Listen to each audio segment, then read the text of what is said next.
एक सर अंतिम सवाल है, ओबीसी के लोगों को लगता है कि उनकी हकमारी हो रही है। उनको लगता नहीं, आप अध्ययन करो। मेरे मीडिया मतलब ये कि मैं बोल रहा हूँ उसको वहाँ सुना दे। आपका अपना चैनल, अपना विश्लेषण भी है। आप देखेंगे प्रदेश भर में मैंने गिन के बता दिया है 9400 जो पंचायत के प्रतिनिधि जिसका आरक्षण हमने तय किया था। मैंने सामूहिक रूप से उस समय, मैंने दलीय रूप से, मैंने सामाजिक संगठन से बीच में बैठकर इनको पंचायत शेड्यूल एरिया से लेकर शेड्यूल एरिया के बाहर भी हमने तय किया कि इनका आरक्षण सुनिश्चित होना चाहिए। बड़ा तबका राज्य के अंदर में कहीं ना कहीं ये रिजर्वेशन के ना मिलने से उनको इसका जो लाभ मिलना है वो नहीं मिल पा रहा है। आप देखेंगे कि इतना लोग पंचायत चुनाव में, फिर अभी अर्बन चुनाव एरिया जब हम लोग आए, नगर इकाई के चुनाव का समय आया तो भी सरकार उसमें आगे नहीं बढ़ी।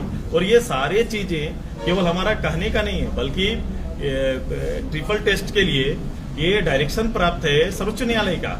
सरकारों को ये निर्देश प्राप्त है कि सरकार अपने क्षेत्र में अगर आरक्षण बढ़ाना चाहती है तो उनको ट्रिपल टेस्ट के बाद आगे जाना पड़ेगा। सरकार ये काम, मौलिक काम को ना करके केवल पॉलिटिकल काम कर रही है। पॉलिटिकल पहल, कुछ क्षण के लिए लोगों को गुमराह, पॉलिटिकल रूप से आप गुमराह कर सकते हैं, समाधान नहीं कर सकते हैं।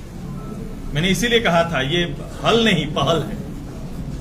चलो धन्यवाद। इसको अगर सर इस तरह से समझे कि इसको टाइम से कैसे किया जाए, टाइम लाइन की नहीं, विलम्ब कौन करता है? विलम्ब कौन करता है? आपने तीन बार एक्सटेंशन दिया, आपने ये समय है उसके बहुत मानक है। क्यों कर्नाटक गवर्नमेंट नहीं करे? जिस कर्नाटक का पेपर लेके अंदर थे वो क्यों नहीं ये चीज बताए? कर्नाटक ने ट्रिपल टेस्ट कराया कि उन्होंने वहां अपने लोगों का सामाजिक, आर्थिक और शैक्षणिक हालात पर उन्होंने चर्चा कराई, उसके लिए पोर्टल खोला, लोगों को वहां पर शामिल किया, उसके जो आवेदन आए, आवेदन के बाद वो विचार कर रही है।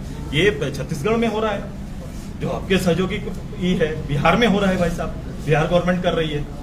ये चीज अस्थायी हल अगर आप चाहते हैं, वास्तव में अगर ओबीसी को अस्थायी हल देना चाहते हैं, या फिर राज्य में ऐसे छूटे और बहुत सारे हैं, जैसे मैं बता दूं लोहरा, लोहार, बेदिया, ये अपना जो पूरे एक संताल से लेकर हमारे इस क्षेत्र में एक बड़ा समाज लड़ रहा है। मैं उसका, बहुत सारे छोटे छोटे समाज इस रूप से हैं जिनको न्याय नहीं मिल पाता है। आप तुरंत से उसका अनुसंधान करके आप उसको रिजल्ट दीजिए, नहीं तो एक समाज कितना दिन लड़ता रहेगा। चेंज भी देख रहे हैं, अगर ऐसा लड़ाई लड़ी गई तो उसकी सफलता भी है। आपने देखा पूरा, मैंने उस दिन भी चर्चा किया था कि हमारा भोक्ता को जो परिवार जो इस एरिया का है, कहीं ना कहीं उन लोग को बाद में अनुसंधान हुआ, क्योंकि वो शेड्यूल कास्ट कैटेगरी में थे, अब शेड्यूल ट्राइब में आ गए। शेड्यूल ट्राइब में आ गए क्योंकि एक अनुसंधान हुआ, उसका रिसर्च हुआ, रिसर्च के बाद जो चीजें निकल के आई उनको लोगों पाया गया कि एसटी शेड्यूल ट्राइब के ये नजदीक है, और सेंट्रल गवर्नमेंट का निर्णय आ गया। देखिए, तो इस तरह से सभी समाज के अंदर में जो समाज अपने लिए, अपने हक के लिए लड़ाई लड़ रहा है, उसका कहीं ना कहीं गंभीरता से बैठकर उसको उचित प्लेटफॉर्म में उसका अनुसंधान करके